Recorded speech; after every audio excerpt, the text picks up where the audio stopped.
صلی علی محمد صلی علی شبینا صلی علی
باشنائے دل مدینہ بنائے ہوئے ہیں، جن کو ان کی توجہ نے پالا،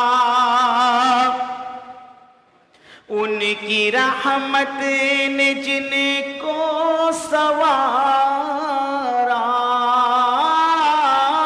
جن کو ان کی توجہ نے پالا، ان کی رحمت نے جن کو سوارا، ان گداؤں کا کیا پوچھتے ہو، ان گداؤں کا کیا پوچھتے ہو، وہ زمانے پہ چھائے ہوئے ہیں، ان گداؤں کا کیا پوچھتے ہو، وہ زمانے پہ چھائے ہوئے ہیں، اور میرے آقا کی جن پر نظر ہے، دینے والوں کو ان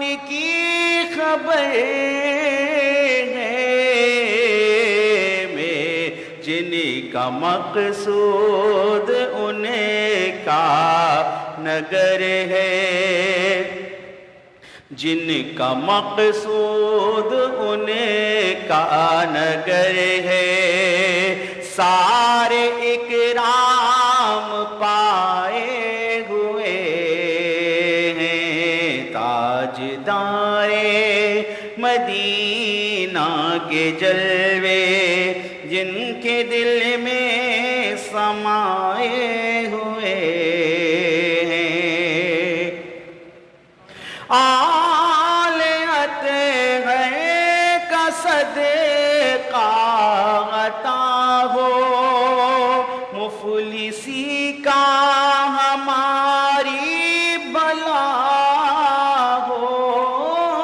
آل اطہر کا صدقہ عطا ہو، مفلسی کا ہماری بھلا ہو، اے سخی آپ کے در پہ ہم بھی، اے سخی آپ کے در پہ ہم بھی دامن دل بچھائے ہوئے ہیں، سخی آپ کے در پہ ہم بھی دامن دل بچھائے ہوئے ہیں، تاجدار مدینہ کے جلوے جن کے دل میں سمائے ہوئے ہیں، 30 پاروں میں جو کچھ لکھا ہے سر بسر سیرت مصطفیٰ ہے، 30 پاروں میں جو کچھ لکھا ہے سر بسر سیرت مصطفیٰ ہے، میری اوقا ان کی سیرت میں جو ڈھل گیا ہے، ان کی سیرت میں جو ڈھل گیا ہے اس پہ رحمت کے سائے ہوئے ہیں، تاجدار مدینہ کے جلوے جن کے دل میں سمائے ہوئے ہیں۔ اور آخری اور حاصل نعت شعر ہے، وہ پیش کر کے میں مائک عمر جاوید قادری صاحب کو دوں گا۔ میری اوقات کچھ بھی نہیں ہے، خود میری ذات کچھ بھی نہیں ہے، میرے سرکار کا یہ کرم ہے، میرے سرکار کا یہ کرم ہے، بات میری بنائے ہوئے ہیں، میرے سرکار کا یہ کرم ہے، ارے بات اپنی بنائے ہوئے ہیں، تاج دار مدینہ کے جلوے جن کے دل میں سمائے ہوئے ہیں۔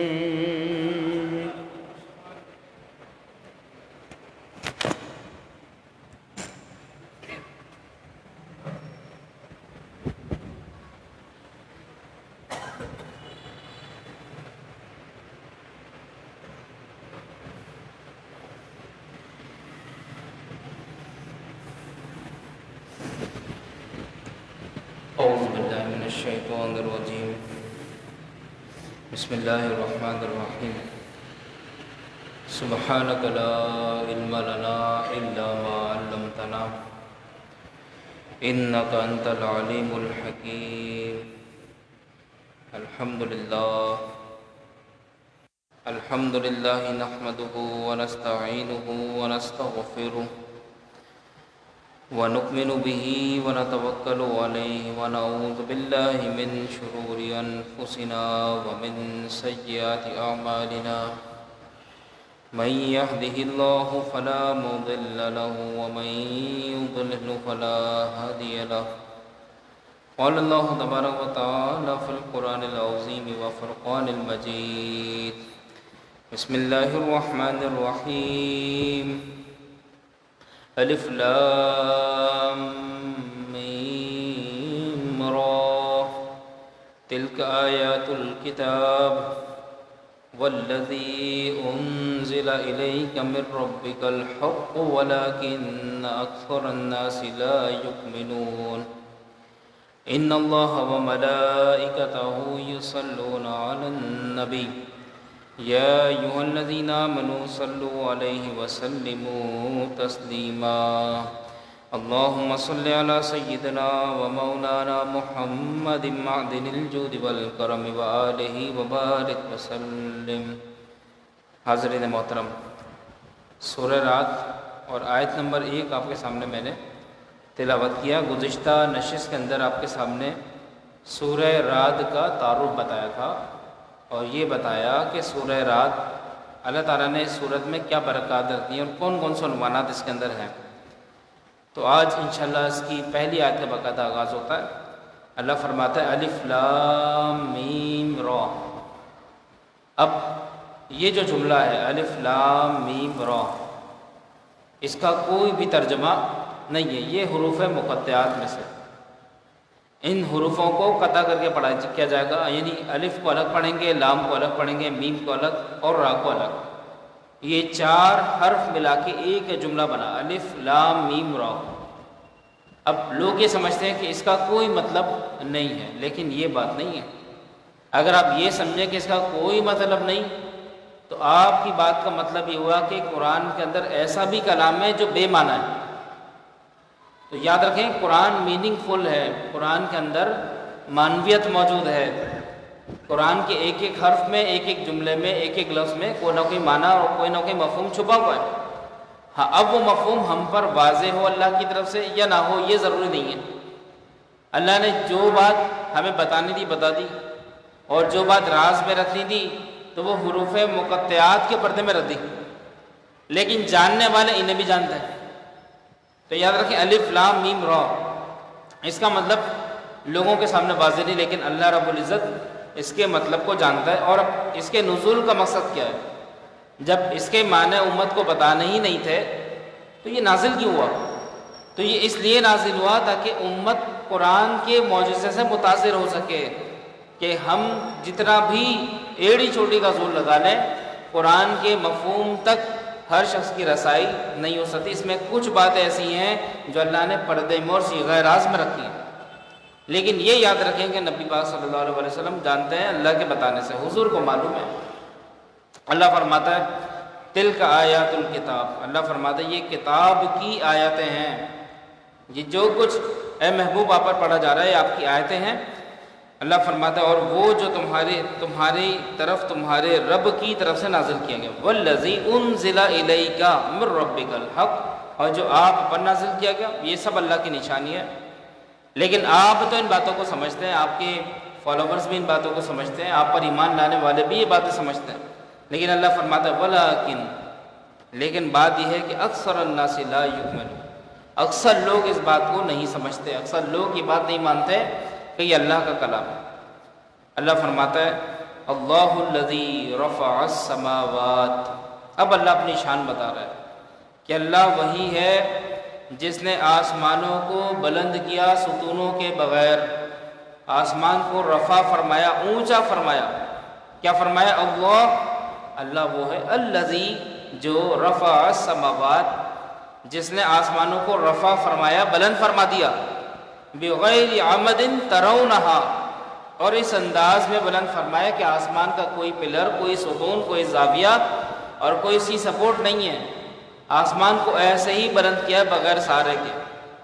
اب یہاں سے ایک نقطہ ملا کہ بلندی اللہ کی طرف سے ہی ملتی ہے، اور دیکھیں ستون ہے سہارا، تو جب اللہ کسی کو بلند کرنا چاہے تو اللہ کو سہارے کی ضرورت نہیں، اللہ ایسے ہی بلند کر سکتا ہے۔ ایسے ہی کسی انسان کو اللہ کوئی مقام دینا چاہے، کوئی منصب عزت دینا چاہے، اس کو کوئی وقار دینا چاہے، اس کو کوئی ریوارڈ دینا چاہے تو اللہ بے سبب بھی دے سکتا ہے اور کسی سبب کے بغیر بھی اللہ دے سکتا ہے۔ جس طرح آسمانوں کو اس نے بلند کر دیا اور ایسا بلند کیا کہ ہمیشہ ہی بلند رہیں گے، ایسے ہی ایک زمین پر گرے ہوئے انسان کو، یا ایک وہ انسان جس کو دنیا یہ سمجھتی ہے کبھی اٹھ نہیں سکتا، کبھی آگے نہیں بڑھ سکتا، تو اللہ کو یاد کرے کہ اللہ تو وہ ہے رفع السماوات، جو آسمانوں کو بھی بلند کر سکتا ہے۔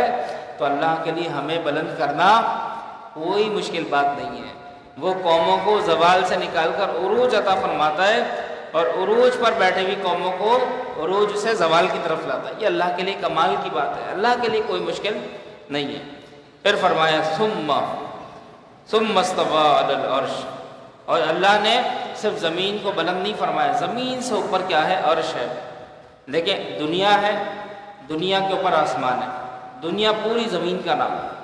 اب زمین گول ہے نہیں, وہ ہم بحث یہاں پر نہیں کر رہے, لیکن ایک بات بتا رہا ہوں کہ دنیا جہاں مخلوقات بستی ہیں اس کو کہتے ہیں. اب وہ دنیا سے جو فوق ہے وہ آسمان ہے, پھر ایک سے اوپر دوسرا آسمان, پھر دوسرے سے اوپر تیسرا, تیسرے سے چوتھا, چوتھے سے پانچواں, چھٹا, پھر ساتواں, آٹھواں آسمان کوئی بھی نہیں ہے, کوئی دریافت کر بھی نہیں سکتا. اب آٹھویں آسمان سے اوپر ہے کیا؟ تو آٹھواں آسمان کے اوپر ہے عرش معلیٰ, عرش الہی. تو اللہ اپنی شان بتاتا ہے کہ آسمانوں سے بھی بلند جو عرش کا مقام ہے, اللہ اپنی مخلوق کے لیے اللہ فرماتا ہے کہ اللہ وہاں پر استوا فرماتا ہے, وہاں پر تشریف لاتا ہے. اب یہاں پر ایک عقیدے کی بات سمجھ لیں. دیکھیں یہ باتیں عقیدے کیوں جاننا ضروری ہے کہ اللہ تشریف لاتا ہے, اس کا مطلب یہ نہیں کہ اللہ اپنے جسم کے ساتھ تشریف لاتا ہے. اللہ کے لیے جسم تو ہے نہیں, اللہ کے لیے شبیہ بھی نہیں ہے, اللہ فزیکل فارم میں نہیں ہے. اللہ نور السماوات والارض, اللہ زمین و آسمان کا نور ہے. تو اللہ ایک باڈی کی فارم میں نہیں ہے. تو اللہ کے لیے جسم کو ماننا, اللہ کے لیے صورت کو ماننا, اللہ کے لیے شکل کو ماننا, اللہ کے لیے تشبیہ کو ماننا, یہ سب گمراہی اور بدعت ہے. اسی لیے اللہ کا تصور حرام ہے. کوئی اللہ کا تصور کر ہی نہیں سکتا, وہ ہے کیسا, کس طرح کا ہے. تو یہ جو اللہ نے فرمانا کہ وہ عرش پر استوا فرماتا ہے, تو یہ مطلب نہیں کہ فزیکلی معاذ اللہ عرش پر آ جاتا ہے, نہیں. ارے کائنات میں کوئی گوشہ ہے ہی نہیں جہاں پہ اللہ نہ ہو. اللہ اپنے علم کے اعتبار سے اور قدرت کے اعتبار سے ہر جگہ ہر مقام پر موجود ہے. اور ہم جو کہتے ہیں کہ اللہ ہر جگہ ہے, تو اس کا یہ مطلب نہیں کہ فزیکلی اللہ ہر جگہ ہے, نہیں, بلکہ ہم یہ کہتے ہیں کہ یہ جگہ بھی اللہ کی زیر قدرت ہے اور زیر علم ہے, اور دنیا کا جو دوسرا کونا ہے جہاں پر ہم نہیں جا سکتے وہ بھی اس وقت اللہ کے زیر قدرت اور زیر علم ہے. ساتوں زمینوں کے نیچے کا جو حصہ ہے جس کو تحت الثری کہا جاتا ہے, وہاں پر بچنے والا ایک ایک ذرہ بھی ہر وقت, ہر آن, ہر لمحے اللہ کی قدرت کے زیر ہے اور اللہ کے قدرت کے, اللہ کے علم کے زیر ہے. اور آسمانوں کے اوپر جتنے بھی بسنے والی مخلوقات ہیں وہ بھی ہر لمحے, ہر آن اللہ کے زیر قدرت اور زیر علم ہے. تو علم اور قدرت کے دائرے کے اندر ہم یہ کہتے ہیں کہ اللہ ہر جگہ موجود ہے, یعنی اللہ چاہے تو ایک لمحے اپنی قدرت کو ان مقامات پر پہنچا دے جہاں ہمارا تصور نہ جائے. تو اللہ فزیکلی نہیں بلکہ اللہ رب العزت اپنی قدرت اور علم کے اعتبار سے. اب دیکھیں اللہ نے فرمایا وَسَخَّرَ الشَّمْسَ وَالْقَمَرَ, اور اللہ نے صرف عرش پر استوا نہیں فرمایا بلکہ اللہ نے سورج کو تمہارے قابو میں کر دیا, اللہ نے چاند کو تمہارے قابو میں کر دیا. وَسَخَّرَ الشَّمْسَ, اللہ نے صرف سورج اور چاند کو ہمارے قابو میں نہیں کرا بلکہ بڑی بڑی مخلوقات کو ہمارے قابو میں کر دیا. دیکھیں اتنا بڑا گھوڑا ہے, گھوڑے کو اپنی طاقت کا اندازہ نہیں. آج بڑی بڑی مشینز کی جو طاقت ہے وہ اس میں باقاعدہ ہارس پاور استعمال ہوتی ہے, گھوڑے کو اپنی طاقت کا اندازہ نہیں ہے. یہی گھوڑا اگر بھاگنے پر آ جائے بڑے سے بڑا انسان نہیں پکڑ سکتا, لیکن اللہ نے مسخر کر دیا انسان کے لیے, تو اسی گھوڑے کی لگام انسان کے ہاتھ میں. جب لگام آ گئی, جب وہ چاہے اس کو تیز دوڑائے اور جب وہ چاہے اس کی اسپیڈ کو سلو کر دے. بڑے بڑے ہاتھی, بڑی بڑی مخلوقات. دیکھیں پانی ہے, پانی میں کوئی چیز ٹھہر نہیں سکتی, وزنی سے وزنی چیز آپ پانی میں ڈالیں گے فوراً پانی کی گہرائی میں چلی جائے گی, نہیں ٹھہر سکتی. ایک انسان پانی کے اندر چھلانگ لگائے ڈائریکٹ پانی کے نیچے, لیکن بڑے بڑے شپس, کارگو شپس, بڑے بڑے بحری جہاز, کنٹینرز اٹھائے ہوئے, ٹنوں کا سامان اٹھائے ہوئے سمندر کی سطح پر تیر رہے ہیں. تو یہاں پر مطلب یہ ہو کہ اللہ نے سمندر کو بھی انسان کے لیے مسخر کر دیا اور سمندر کا کنٹرول بھی انسان کے ہاتھ میں دیا. تو انسان اگرچہ جسمانی اعتبار سے اتنا طاقت نہیں, لیکن اللہ نے اس کے دماغ کے اندر, اس کی سوچ کے اندر, اس کے آئیڈیاز کے اندر اللہ نے اتنی طاقت رکھی ہے, اتنی طاقت رکھی ہے کہ وہ سب کو اپنے کنٹرول میں لے سکتا ہے, سب اوپر قابو کر سکتا ہے. اس کا دماغ ایسے چلتا ہے کہ کوئی بھی چیز ہو انسان اپنی پلاننگ کے ذریعے اس کو اپنے کنٹرول میں کر سکتا ہے اور اس پر قابو کر سکتا ہے. تو یہ اسی چیز کو کہا جائے گا مسخر کرنا. تو اللہ نے سورج کو مسخر فرما دیا، چاند کو انسانوں کے لیے مسخر فرما دیا۔ اس کے بعد فرماتا ہے کل یجری لاجل مسمی، اللہ نے فرمایا کہ جیسا اس کی شان کے لائق ہے، اور سورج اور چاند کو کام میں لگا دیا، سورج بھی اپنے فنکشن میں لگا ہوا ہے، چاند بھی اپنے فنکشن میں لگا۔ اللہ فرماتا ہے کہ یدبر الامر یفصل الآیات لعلکم بلقاء ربکم توقنون، اللہ فرماتا ہے کہ ایک مقرر کیے ہوئے وعدے تک چلتا رہے گا یہ سب، اور اللہ کام کی تدبیر فرماتا ہے اور تفصیل سے نشانیاں بیان کرتا ہے تاکہ تم اپنے رب کی ملاقات کا یقین کر لو۔ اب جب آنکھیں کھول کے دیکھو گے تو اللہ ہر جگہ نظر آئے گا، آپ چاہے سمندر میں چلے جائیں چاہے خشکی میں ہو، جب آپ تسخیر کا یہ عمل دیکھیں گے، مسخر کرنے کا جب یہ عمل اور یہ فنومینا اپنی آنکھوں سے دیکھیں گے تو پھر آپ کو احساس ہوگا نہیں کوئی ذات ہے، کوئی تو ہے جس پہ کنٹرول کیے ہوئے، یہ ہمارے کنٹرول میں نہیں لیکن کسی کی طاقت کے زیر اثر یہ تمام چیزیں۔ دیکھیں ایک لمحے کے اندر بڑی بڑی زمینیں پلٹ جاتی ہیں، زلزلے آ جاتے ہیں، طوفان آ جاتے ہیں، نہ جانے کون سی طاقت ہے جو لگتی ہے، اور یہ آن کے آن میں کوئی تباہی آ جائے تو وہ طاقت اللہ کی، یہ بھی اللہ کی نشانی ہے۔ اور آپ دیکھیں ابھی موسم نہیں بارش کا، محکمہ موسمیات کہتا رہے کہ بارش نہیں ہوگی نہیں ہوگی نہیں ہوگی، تو وہ کون سی طاقت ہے جو اچانک بادلوں کو بھیج دیتی ہے اور بارش ہو جاتی ہے، ساری پریڈکشنز فیل ہو جاتی ہیں۔ اسی لیے مولا کائنات حضرت علی فرماتے ہیں کہ میں نے اپنے ارادوں کی ناکامی سے خدا کو پہچان لیا، بھائی میں جو ارادہ کروں اس میں ناکام ہو جاتا ہوں، تو یہ بات مجھے سمجھ میں آ گئی کہ میرے ارادوں کی طاقت ایک طرف، لیکن کوئی دوسری ذات بھی ہے جو میرے ارادوں کو ناکام کر سکتی ہے، وہ اللہ کی ذات ہے۔ انسان کتنے پلان بناتا ہے تو کیا سب میں کامیاب ہو جاتا ہے؟ بہت ساری رکاوٹیں آ جاتی ہیں، تو یہ جو رکاوٹیں آ رہی ہیں یہ اس بات کا ثبوت دے رہی ہیں کہ تمہاری پلاننگ سے بھی زیادہ کسی کی طاقت ہے، وہ اللہ کی طاقت ہے۔ آپ کوئی کام ایڑی چوٹی کا زور لگا کے کرنے کی کوشش کریں لیکن نہیں ہو پاتا تو اس کا مطلب یہاں پر بھی ہمیں سوچنا چاہیے کہ اللہ کا ارادہ نہیں ہے، اور جب ہم کوئی کام نہ کرنا چاہیں، اچانک کوئی کام ہو جائے اور وہ ہمارے لیے اچھا بھی ہو، تب بھی اس بات میں بھی نشانی ہے کہ یقیناً میں نہ چاہتا تھا یہ کام ہو لیکن اللہ تو چاہتا تھا، تو سب کچھ اللہ کے چاہنے سے ہوتا ہے۔ اسی لیے اللہ کو راضی کرنا چاہیے، لوگوں کو راضی کرنا چھوڑ دو، لوگوں کے پیچھے بھاگنا چھوڑ دو، لوگوں کی چاپلوسی کرنا یا مثال کے طور پر ان کو کسی بات پر آمادہ کرنا چھوڑ دو، اور اللہ کو راضی کر لو، کائنات تمہاری ہے، اللہ کو راضی کر لو، دنیا اور وما فیہا کی بادشاہت تمہاری ہے۔ تو اس آیت سے ذرا اس مفہوم کو سمجھیں کہ سب کچھ اللہ کے ہاتھ میں ہے۔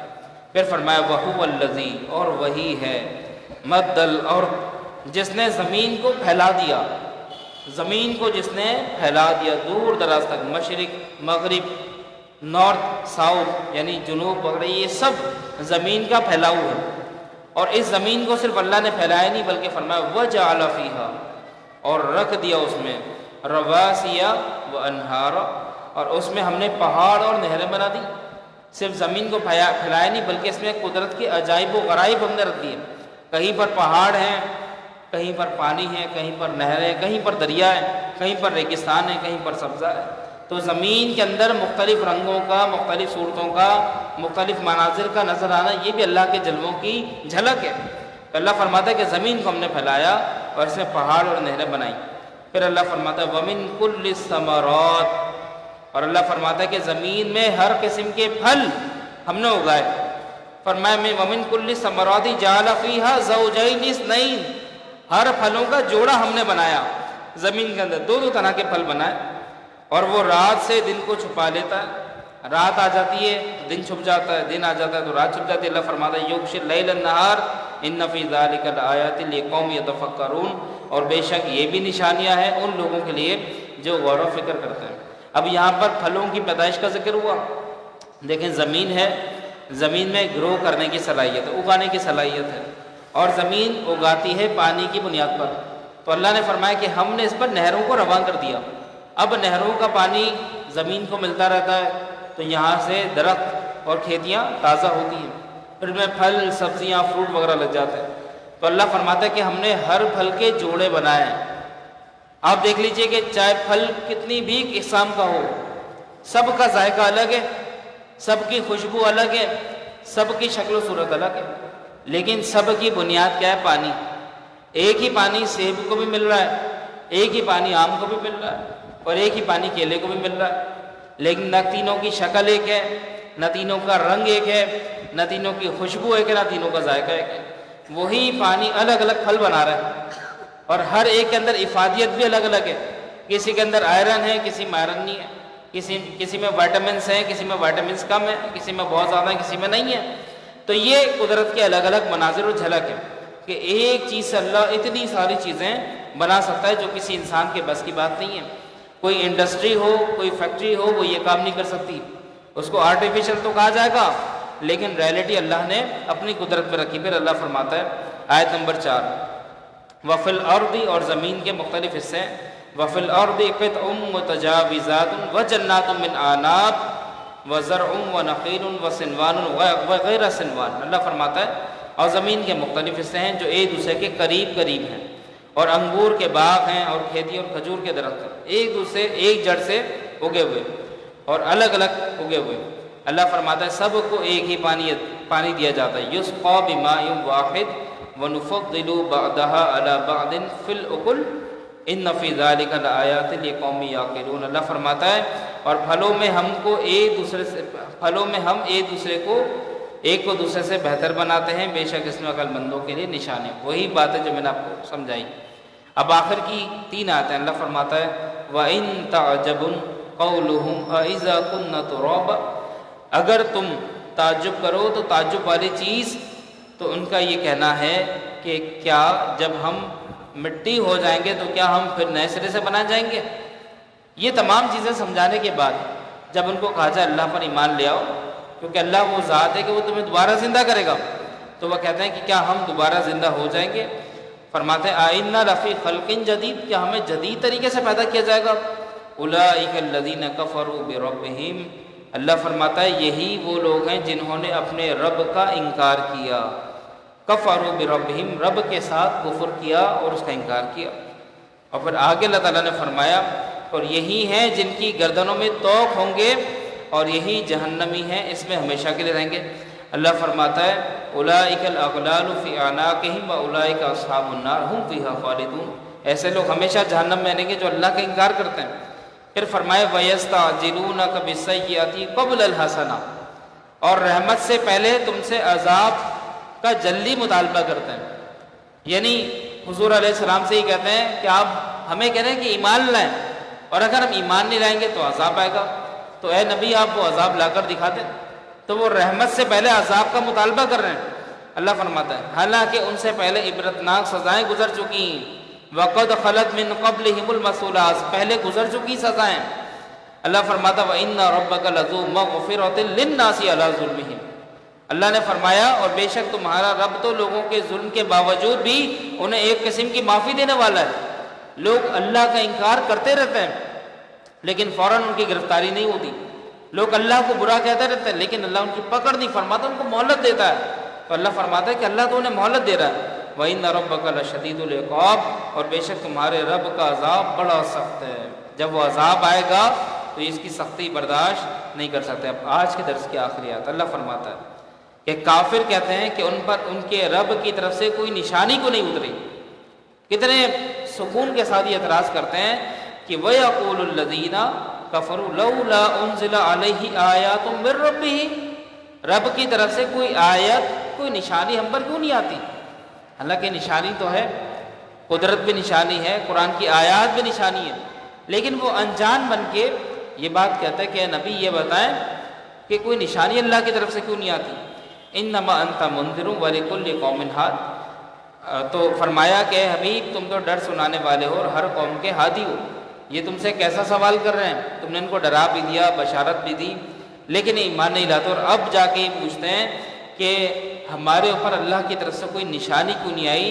تو اے محبوب آپ ان کی باتوں سے دل برداشتہ نہ ہونا، بے شک آپ اپنی قوم کے لیے بڑے ہادی اور رہبر ہیں۔ تو آج یہ سورہ رات کا ہم نے پہلا رکوع بیان کیا۔ آج بہت معذرت کے ساتھ کچھ تاخیر ہوئی اور کچھ مجبوریاں تھیں جن کی وجہ سے بڑی مشکلوں سے میں پہنچ پایا، لیکن بہرحال نیت ہوتی ہے تو کام ہو جاتا ہے، بس ارادہ کیا ہوا تھا درس نہیں چھوڑے گا انشاءاللہ۔ تو کچھ بھی کر کے میں حاضر ہو گیا، اور انور بھائی نے ماشاءاللہ آپ کو آج نعت بھی سنائی۔ تو یہی ہوتا ہے، ایک دنیا میں رہتے ہیں، ہم ایک دوسرے کے ساتھ تعاون کرتے ہیں۔ تو کبھی ایسا ہو تو ہم نے کبھی بھی ہار نہیں ماننی ہوتی، جو کام ہم روزانہ کرنے وہ اپنی روٹین پر کرنا چاہیے۔ بہرحال مجبوریاں سب کے ساتھ ہو جاتی ہیں، لیکن اللہ کے کام کبھی بھی نہیں رکتے۔ تو اللہ تعالی ہمیں عمل کی توفیق عطا فرمائے اور ہمیں نیک راہ پر ہمیشہ گامزن فرمائے۔ بسم اللہ الرحمن